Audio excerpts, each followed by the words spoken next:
Welcome back to Folder Decoder. In this series, I choose a chip folder that I've personally used throughout the BN3's series, or that has been suggested by viewers in the comments to highlight in a video. The idea is to break down each folder to see which chips go in it, and to see how each folder works, then show it off in game. Keep in mind that the folders I feature in this series are not intended to be used in PvP matches. Net battling online is completely different from playing through the story and post-game content of each BN3 game, and while I do have some knowledge of PvP in BN3 6, I don't have enough knowledge in the other games to recommend any PvP folders. With the disclaimer out of the way, I'm proud to announce that for episode 20, I'll be showcasing a very special folder. In fact, it's one of the first ever effective folders that I made over 15 years ago. Today, we're not only going back to BN3 3, but also going back in time to the year 2009, when I was just about finishing up high school and playing the copy of BN3 3 that my cousin had given me. A little while before this, I had finally figured out that limiting the number of different chip codes in a folder was the best way to design a proper folder in these games, and I needed to come up with a strong folder that could help me get through the post-game of BN3 3.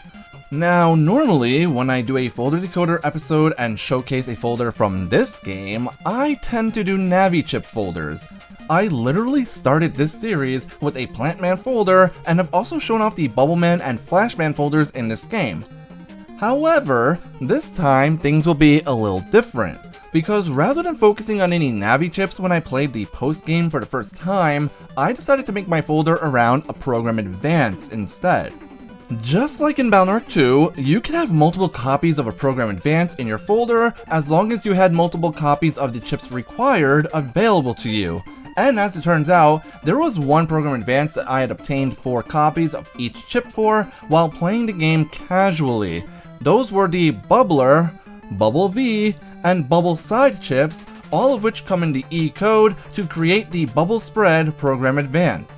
Now, I know that Bubble Spread isn't the most impressive Program Advance in the series. The previous game had the absolutely ridiculous Gator, and BN3 3 itself had other heavy hitters such as 2x Hero and Master Style. However, Bubble Spread was a Program Advance that I enjoyed since I found it to be versatile. It was able to help clear out groups of viruses in random encounters, while still being able to help handle any Navis I was battling, since Bubble Spread doesn't cause flashing. This of course means that you can use Bubble Spread and hit any Navis with any other chips that are loaded alongside it. So if Bubble Spread is the main focus of the folder, what are some of the other options available to it?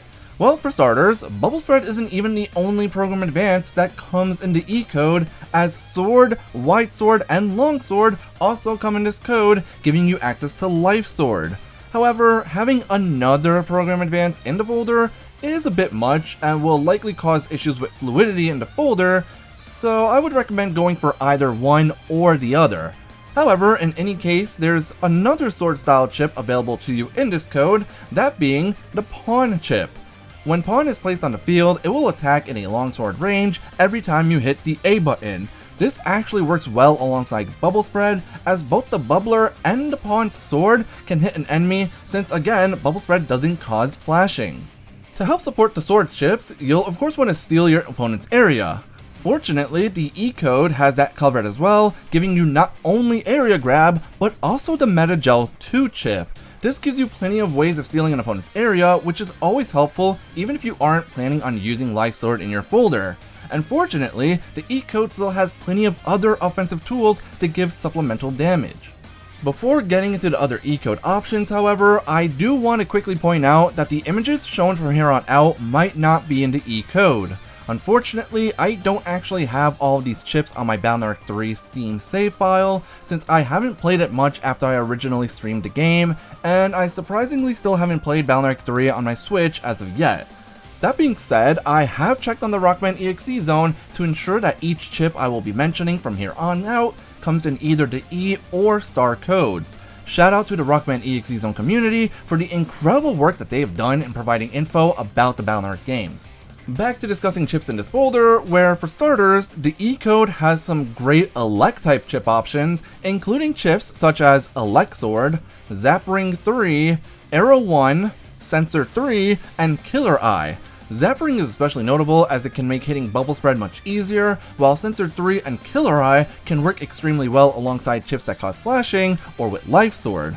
For fire options, there's Totem 2, which can also heal you, Random Meteor, which exists, I guess, Lava Cannon 3, and the Spiky chip. Grass Stage also comes in the E-code, though you can of course use it in the Star code instead to increase your fire damage. For wood damage, the E-code has plenty of options including Rope 2, Boomer 2, Lance, and potentially the Jelly chip. And if you want some additional Aqua type damage, there's also the Wave chip. As for non-elemental damage, there are chips such as Air Sword, Shake 1, Yo-Yo 1, Dino Wave and Big Wave, and Guts Punch, which can be paired with Rock Cube.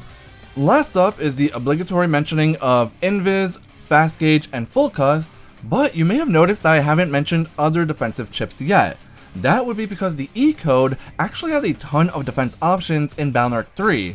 In addition to Invis, you can also get the Mole 3 chip.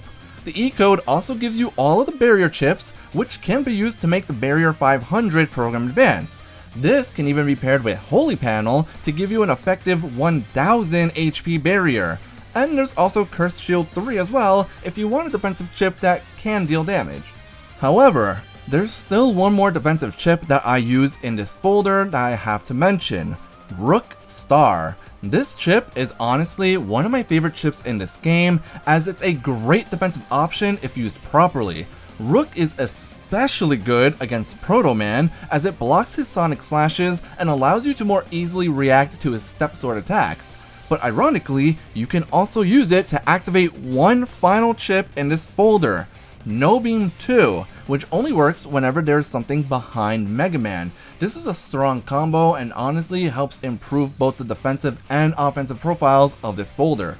With the folder's explanation out of the way, let's take a look at it in action.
And that's it for my Balnark 3 E-code folder.